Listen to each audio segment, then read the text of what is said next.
ये भी खुलेंगे। तो लॉकडाउन 5 में आपको बम्पर छूट मिल रही है, लेकिन आपको अपना भी ध्यान रखना होगा। सरकारी दफ्तर पूरी तरह से ओपन हो जाएंगे, ये जान लीजिए।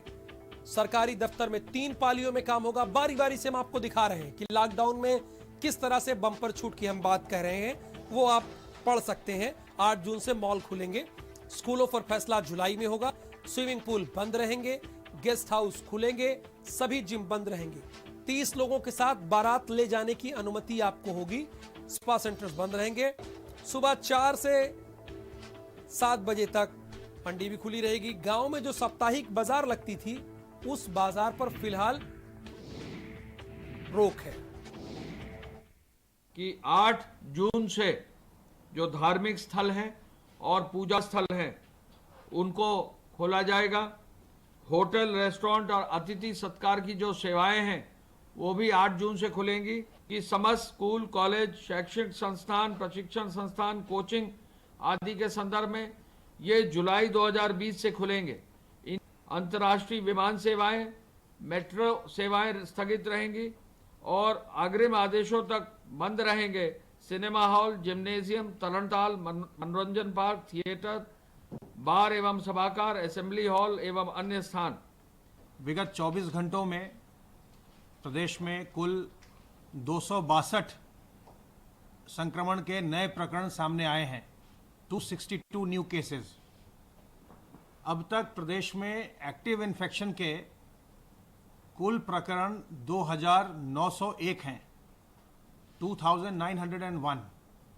अब तक कोरोना वायरस के संक्रमण से 213 लोगों की मृत्यु हुई है।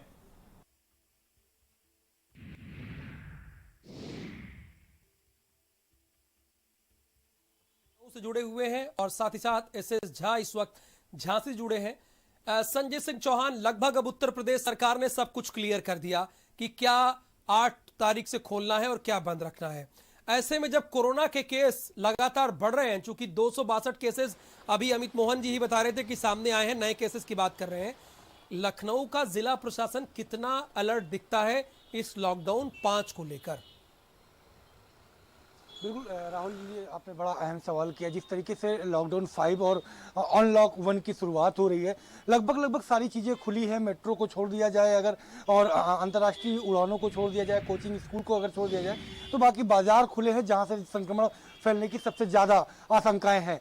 और ऐसे में जिला प्रशासन की बात करें तो अभी तक कहीं ना कहीं जिला प्रशासन के फेल्यूर ही खुल करके सामने आया है। चूँकि लखनऊ जिस तरीके से रिकवर हो रहा था, वो अभी 3 हॉटस्पॉट लगातार बैक टू बैक बढ़े हैं। चाहे सदर मार्केट की बात करें या दरगाह खेड़ा सरोजिनी नगर की बात करें या पुराने लखनऊ में की बात करें, केस लगातार 3 दिनों में ऐसे बढ़े कि हॉटस्पॉट की संख्या बढ़ानी पड़ी। सोशल डिस्टेंसिंग की एक नहीं कई ऐसे केसेस खुल करके सामने आए हैं कि जिला प्रशासन उन पर पूरी तरीके से फेल नजर आया है। सब्जी मंडी एक बार फिर से 4 बजे से 7 बजे तक खोले जाएंगे। सब्जी मंडी के पिछले भी हालात हम लोगों ने दिखाए थे कि किस तरीके के वहां पर हालात रहते हैं। रोकने वाला कोई नहीं और जागरूक जनता इतनी है नहीं, क्योंकि सब्जी मंडियों में देहात से लोग ज्यादा आते हैं, इतनी जागरूकता नहीं रहती। तो ऐसे में उन्हें अपनी सब्जी बेचने की जल्दीबाजी जल्दी रहती है। तो ऐसे में वहां पर सोशल डिस्टेंसिंग का मामला खराब हुआ और यही वजह है कि पुराने लखनऊ का एक बड़ा हॉटस्पॉट सदर के बाद अब जो वहां सब्जी मंडी का इलाका था वो हुआ था। तो यहाँ का कहीं ना कहीं जिला प्रशासन की जो व्यवस्थाएं थी वो फेल थी।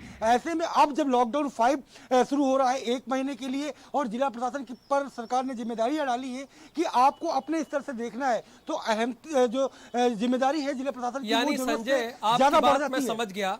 आप ये कह रहे हैं कि केंद्र सरकार राज्य सरकार की तरफ देख रहा है टकटकी लगाकर और राज्य सरकार जिला प्रशासन की तरफ देख रहा है, लेकिन जिला प्रशासन फेल है। यानी सभी की नजर जिला प्रशासन की तरफ है। स्वाभाविक है जब सब कुछ खुल गया। ऐसे में झांसी का जिला प्रशासन एसएस झा कितना मुस्तैद दिख रहा है? चूंकि लॉकडाउन 5 में तो सब कुछ ओपन है, अगर कुछ चीजों को छोड़ दिया जाए तो सब कुछ तो खुल गया है। अब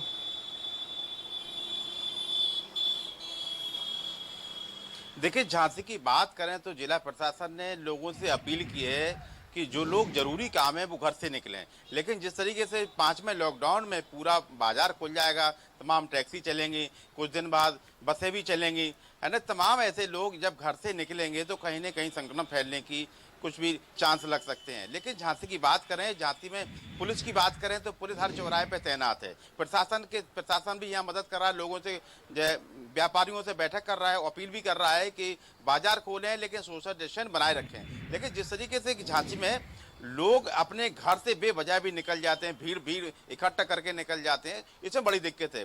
लेकिन कुछ दिन बाद जैसे कि स्कूल भी खुलने वाले हैं जुलाई में, तमाम जैसे जिम भी खुले, तो इसमें आगे चल के बड़ी दिक्कत आ सकती है। लेकिन जिला प्रशासन ने हर क्षेत्र में, हर बाजार में, हर गांव देहात में लोगों से अपील कर रहा है कि लोग अपने मास्क लगा के चलें और सोशल डिस्टेंस बना के चलें। यही बात ध्यान रखने की, लेकिन अब समझ में आ गया, जो मानने को तैयार नहीं है, वो चाह रही, बिल्कुल समझ में आ गया। यानी केंद्र सरकार राज्य सरकार की तरफ, राज्य सरकार जिला प्रशासन की तरफ, और दानिश जिला प्रशासन अब जनता की तरफ देख रहा है कि जनता खुद इनिशिएटिव ले और कोरोना से बचे।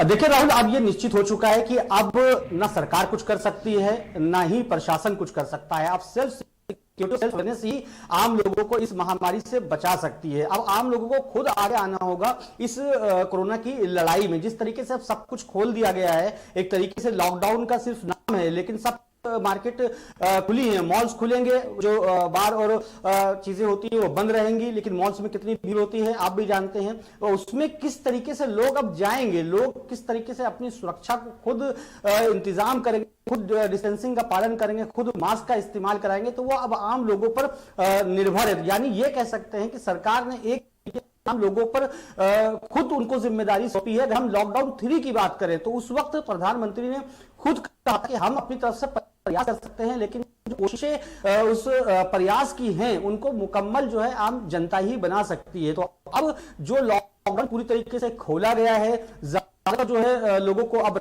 राहत दी गई है। हालांकि कंटेनमेंट जोन जो रहेगा वहां हर चीज बंद रहेगी, उसके बावजूद जो अन्य एरिया है वहां पर जो आम लोग निकलेंगे अब उनकी जिम्मेदारी बनती है। बिल्कुल, यानी जिम्मेदारी हमारी और आपकी बढ़ जाती है, पुलिस की निगरानी रहेगी। दानिश, बिल्कुल स्वाभाविक है कि सब कोई अब जनता की तरफ ही देख रहा है, यानी जनता ही जनार्दन है इस मामले में भी। धीरेन्द्र द्विवेदी, लॉकडाउन 1 और लॉकडाउन 2 तक आपका जिला सेफ था, लेकिन लॉकडाउन 3 और 4 में केसेस बढ़ने लगे और अब तो 5 है। चुनौती बहुत बड़ी है, सब कुछ खुल गया है। ऐसे में जिला प्रशासन कितना मुस्तैद दिख रहा है, और पुलिस और स्वास्थ्यकर्मी, इन तीनों की बात मैं कर रहा हूं। देखिए राहुल, अगर प्रयागराज की बात किया जाए तो लॉकडाउन 1 और 2 में निश्चित तौर में जिस तरीके से बहुत कम केस प्रयागराज में थे, लेकिन 3 और 4 जैसे होने लगा है, वैसे ही लगातार जो कोरोना संक्रमित मरीजों की संख्या है वो आंकड़े लगातार बढ़ते जा रहे हैं। अब यहाँ जो आंकड़े हैं वो 87 के करीब पहुंच गया है। तो अब निश्चित तौर पे जिस तरीके से चाहे वो बाजार है वो अल्टरनेट 4th में खोली गई थी, लॉकडाउन 4th में, तो अब एक एक्सपेरिमेंट जिला प्रशासन कर रहा था कि क्राउड को कैसे कंट्रोल किया जाए, लोगों को कैसे सोशल डिस्टेंसिंग का पाठ पढ़ाया जाए, जो लोग मार्केट में निकल रहे हैं उनको किस तरह से जागरूक किया जाए। अब लॉकडाउन 5 की शुरुआत होने वाली है। निश्चित तौर पे जिला प्रशासन के लिए एक बड़ी चुनौती होगी, क्योंकि सब कुछ खुलने जा रहा है, यहाँ तक कि धार्मिक स्थल भी खोले जाने हैं। और सबसे बड़ी चुनौती जो यहाँ पर संगम है, जहाँ पर पूरे देश के लोग यहाँ पर आस्था की डुबकी लगाने आते हैं, तो वहां लॉकडाउन का पालन हो, सोशल डिस्टेंसिंग का पालन हो, इसके लिए प्रशासनिक तैयारियां चल रही हैं, बैठकें चल रही हैं।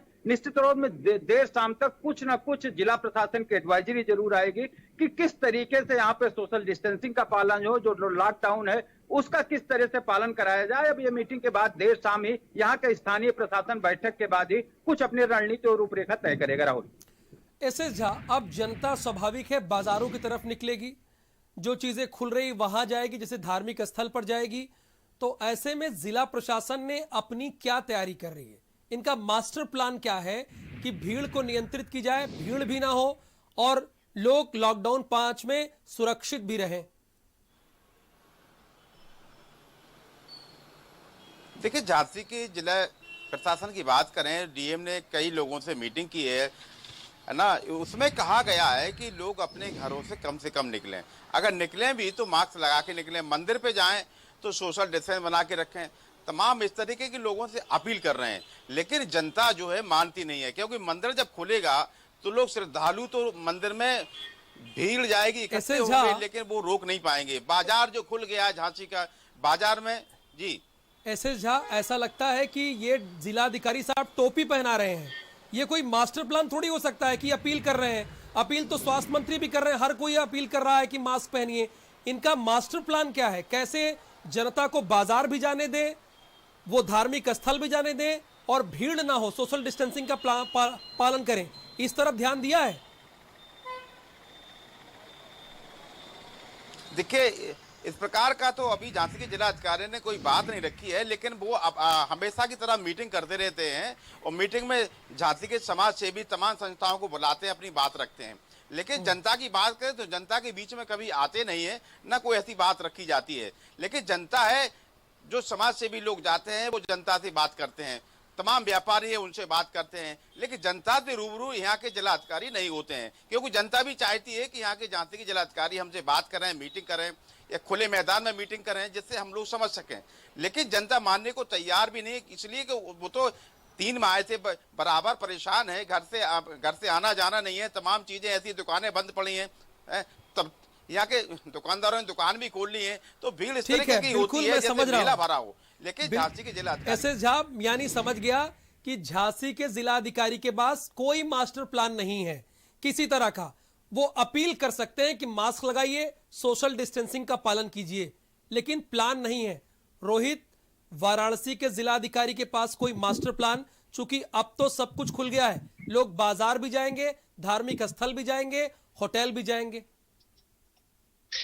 देखिए, वाराणसी के लिए क्या रूल्स रेगुलेशन है वो आज शाम को निर्धारित किए जाएंगे। वैसे भी वाराणसी के जिलाधिकारी या यहाँ के प्रशासन की भूमिका थोड़ी अलग रही है, काफी कुछ सजग रहे हैं, जिसके कारण काफी हद तक कंट्रोल में पाया जा सकता है।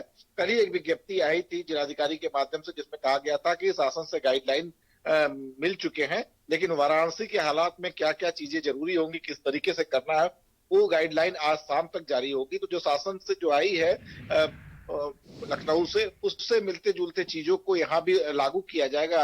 अभी अधिकृत रूप से लागू नहीं किया गया है। गाइडलाइन जो है प्रशासनिक स्तर पे, जो जिले स्तर पे आती है, वो नहीं आएगी। लेकिन माना जा रहा है कि जो वाराणसी का जो मास्टर प्लान रहता है, हर लॉकडाउन में, चारों लॉकडाउन में सही रहा है। लेकिन सबसे दुर्भाग्यपूर्ण स्थिति ये होगी कि जो अब 8 तारीख से धार्मिक स्थलों को खोलने जा रहे हैं, वो एक बहुत बड़ी चुनौती होगी जिला प्रशासन के सामने। भले ही कोई भी मास्टर प्लान लागू कर लें, लेकिन ऐसे में भीड़ को रोकना एक बड़ा मुश्किल होगा, बड़ी चुनौती होगी। और हम कह सकते हैं जिस तरीके से बनारस की स्थिति है, ये संख्या है जो लगातार बढ़ती ही रहेगी। बिल्कुल संजय, आपका शुक्रिया, रोहित आपका भी, एस झा आपका भी, और दानिश आपका भी, और धीरेन्द्र द्विवेदी आपका भी। लेकिन इन सभी जिलों की स्थिति को अगर देखा जाए और समझा जाए तो जिला प्रशासन के पास फिलहाल कोई मास्टर प्लान नहीं है, चूंकि अब तो सब कुछ खुल गया है। इस खुले हुए लॉकडाउन में, जिसे अनलॉक भी कहा जा रहा है, अनलॉक 1, इसमें जिला प्रशासन कैसे निपटेगी इस हालात से, इसके लिए उनके पास कोई योजना नहीं है, ठोस योजना। बस वो अपील कर रहे हैं कि मास्क पहनिए और सोशल डिस्टेंसिंग का पालन कीजिए, यानी रटी रटाई बात। बस्ती जाने के लिए निकले एक श्रमिक की भूख की वजह से ट्रेन में ही मौत हो गई, लेकिन उसके शव पर 4 दिनों तक किसी की नजर नहीं पड़ी। 4 दिन बाद मृतक के शव को देखा गया और बाहर निकाला गया।